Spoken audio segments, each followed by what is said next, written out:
एक ऐसा भ्रष्टाचार का मामला है। आपने सुना होगा कि सत्ता में रहते हुए सत्ताधारी पार्टी के ऊपर भ्रष्टाचार के तमाम आरोप आजादी के बाद के दौर में लग चुके हैं, परंतु अपनी पार्टी के अंदर भ्रष्टाचार, पार्टी की संपत्ति और धन का हरण कर लेना, यह एक ऐसा विचित्र उदाहरण था। और उसके बाद यह विषय यूपीए सरकार के शासनकाल में 1 नवंबर 2012 को प्रारंभ हुआ। नंबर 3, इस विषय का किसी भी प्रकार से सरकार की एजेंसीज के द्वारा इनिशिएशन नहीं हुआ। हाईकोर्ट के निर्देश के ऊपर ही कार्रवाई हुई और हाईकोर्ट के निर्देश पर ही उनको बेल लेनी पड़ी।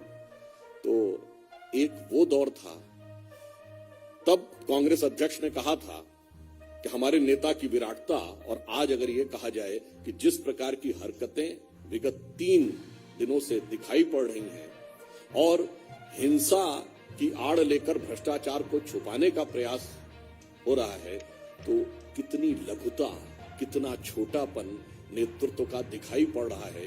यह साफ दिख जाता है कि गांधी के दौर से सोनिया गांधी जी और राहुल गांधी जी के दौर तक आते आते कांग्रेस कितनी छोटी और कितनी बौनी होती चली जा रही है। दूसरी बात, इस विषय में एक और बिंदु महत्वपूर्ण है। जिस पार्टी के 2 पूर्व प्रधानमंत्रियों ने सरकार में रहते हुए अपने को ही भारत रत्न अर्पित कर लिया था,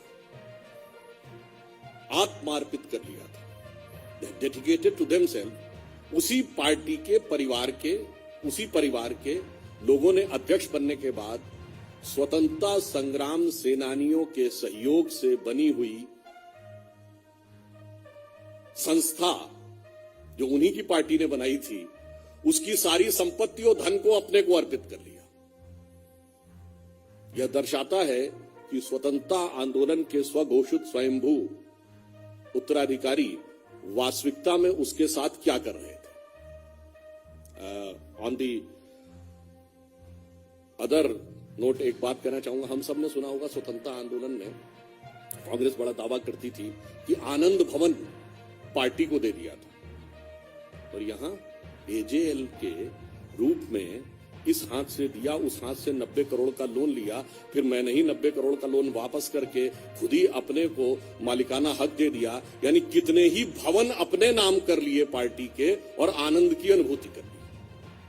यह दर्शाता है कि उनका रोल पूरी तरीके से रिवर्स हो गया है। और आज के घटनाक्रम पे देखें तो पहले तो पार्टी की संपत्ति, पार्टी से जुड़े हुए ऑर्गेनाइजेशन की संपत्ति और धन अपने नाम किया। अब पार्टी कार्यालय को ही किसी भी प्रकार की उपद्रवीय एक्टिविटियों या इस प्रकार के आंदोलन जिसके कि अंदर आज आगजनी की भी समाचार आए हैं, उसका केंद्र बनाया। ये अपने आप में कांग्रेस के वास्तविक चरित्र को उजागर करता है। और दूसरा मैं यह प्रश्न करना चाहता हूं कि आज सवेरे या जब कांग्रेस ने प्रेस कॉन्फ्रेंस किया था तो दोनों मुख्यमंत्री उनके उपस्थित थे, उन्होंने अपने विचार अभिव्यक्त किए थे। आज तीसरा दिन है। हम यह पूछना चाहते हैं कि कांग्रेस शासित राज्यों के मुख्यमंत्री अपने राज्य सरकारों का कार्य छोड़कर विगत 3 दिनों से दिल्ली में क्या कर रहे हैं? क्या ये उन राज्य सरकारों में जिन्होंने कांग्रेस को लोकतांत्रिक तरीके से चुना था, उनके साथ एक छल या धोखा नहीं है? हमें इसका उत्तर चाहिए। और दूसरी बात, श्री राहुल गांधी जी आज न कांग्रेस के अध्यक्ष हैं न नेता प्रतिपक्ष हैं, वो केवल एक सांसद हैं, और वो भी ऐसा नहीं कि अत्यंत वरिष्ठ सांसद हैं।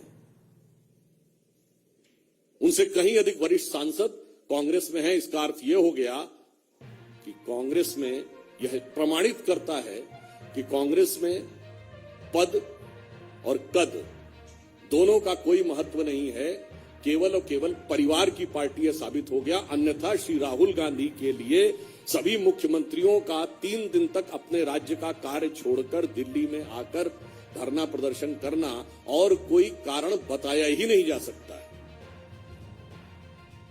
चौथी बात, सरकारी एजेंसियों को काम करने से रोकने के लिए दबाव बनाना और दबाव को झड़प और आगजनी की सीमा तक ले जाना, जो कुछ ये हुआ है, यह दर्शा रहा है कि अगर 3 दिन से यह जमावड़ा हुआ था तो उसका वास्तविक मंतव्य क्या था, वह क्रमशः उजागर होता चला जा रहा है। पहली बार ऐसा हो रहा है कि भ्रष्टाचार को छुपाने के लिए हिंसा का भी सहारा लेने में किसी भी प्रकार की झिझक नहीं हो रही है। और अंतिम बिंदु, कांग्रेस अब साफ दिखाई पड़ रही है कि यह पार्टी नहीं, परिवार हो गई है। इसलिए यह चिंता का विषय सिर्फ भारत की जनता के लिए नहीं, कांग्रेस कार्यकर्ताओं के लिए भी है। और हम कांग्रेस कार्यकर्ताओं से भी इस विषय का प्रश्न पूछना चाहेंगे कि यदि श्री राहुल गांधी जी न कांग्रेस के अध्यक्ष हैं, न नेता प्रतिपक्ष हैं, और उसके बाद सारे कांग्रेस के सांसद, सारे मुख्यमंत्री आकर उनके लिए यहां के ऊपर धरना दिए हुए हैं, तो यह इस बात का प्रमाण है पार्टी सिद्धांत, स्वतंत्रता आंदोलन का स्वघोषित नेतृत्व का दावा, उस सबसे ऊपर है परिवार का जलवा। हमारे चैनल को लाइक, शेयर और सब्सक्राइब जरूर करें और नई अपडेट्स के लिए बेल आइकन दबाना ना भूलें।